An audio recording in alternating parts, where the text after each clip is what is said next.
This is the formative key for Unit 1, Skill 11 on linear motion.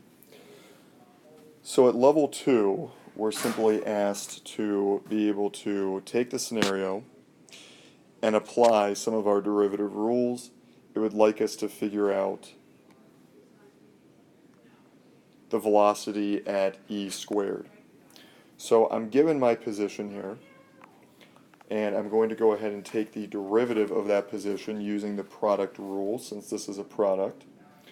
And I'll get s prime of t equals v of t equals 4t times the natural log of t plus 2t squared times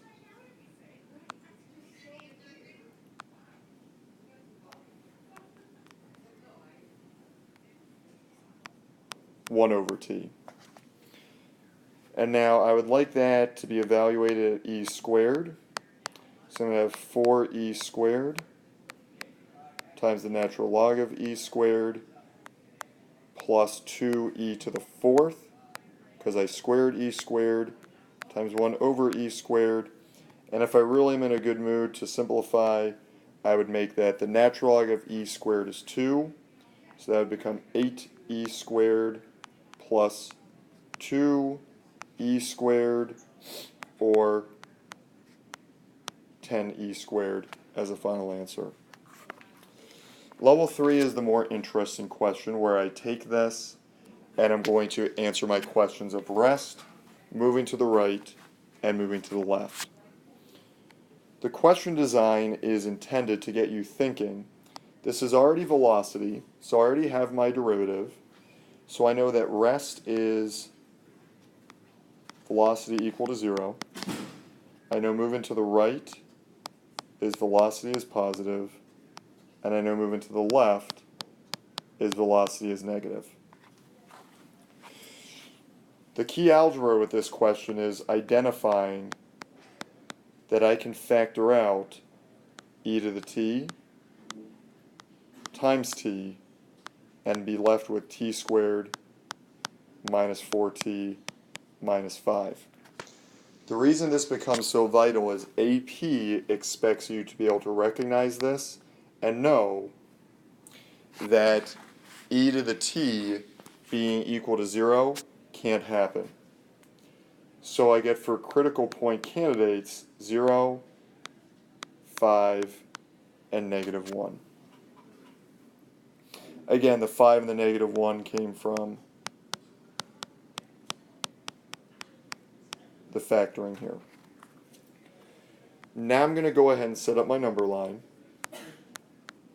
around velocity, negative 1, 0, and 5 respectively. What's the velocity at 1? That's going to be e to the first minus 4e to the first minus 5e to the first. That's going to be negative 9e to the first, so that's going to be negative in there. Velocity at 6 is going to be 216e to the 6th minus 64e to the 6th minus 30e to the 6th.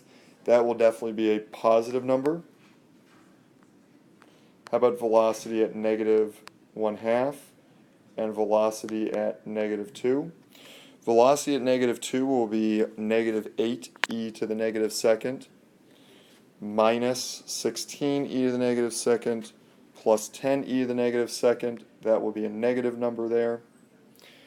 And at negative 1/2, I'll have negative 1/8 e to the negative 1/2 minus 1e to the negative 1/2 plus 2.5 e to the negative 1/2, which will be a positive number. So now I can answer my question. Where are we stopped?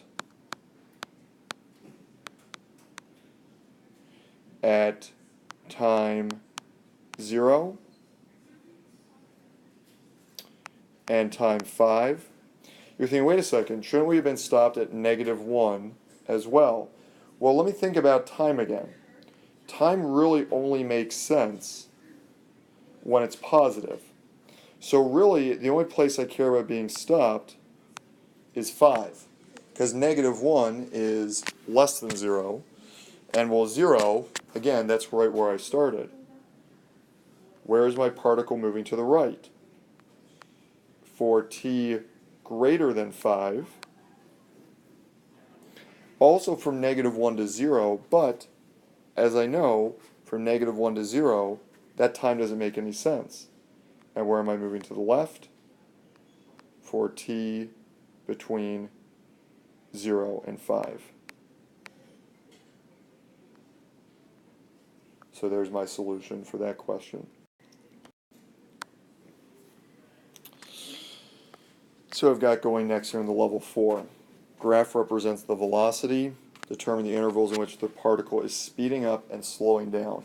So this was just what I talked about in class here about if we're speeding up and slowing down.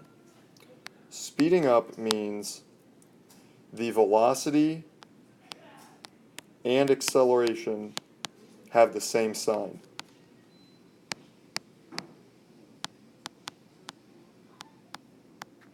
And slowing down means velocity and acceleration have different signs.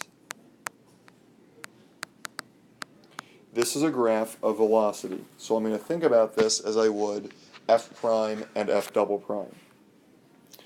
From negative 4 to negative 3, I have a positive first derivative and a negative second derivative.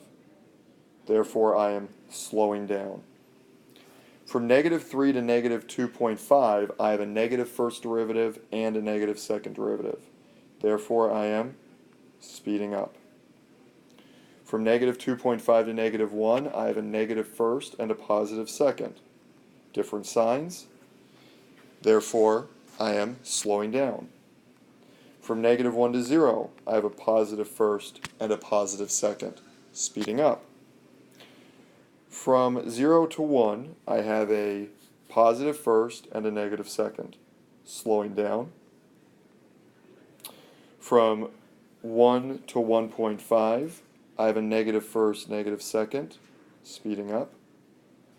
From 1.5 to 2, I have a positive first, a negative first and a positive second. Slowing down. From 2 to 3, I have a positive first and a positive second. Speeding up. And from 3 to 5, I have a positive first and a negative second. So I'm slowing down.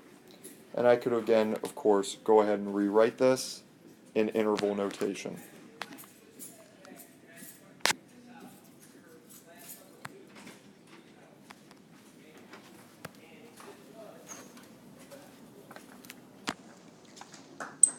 Thank you, I appreciate that.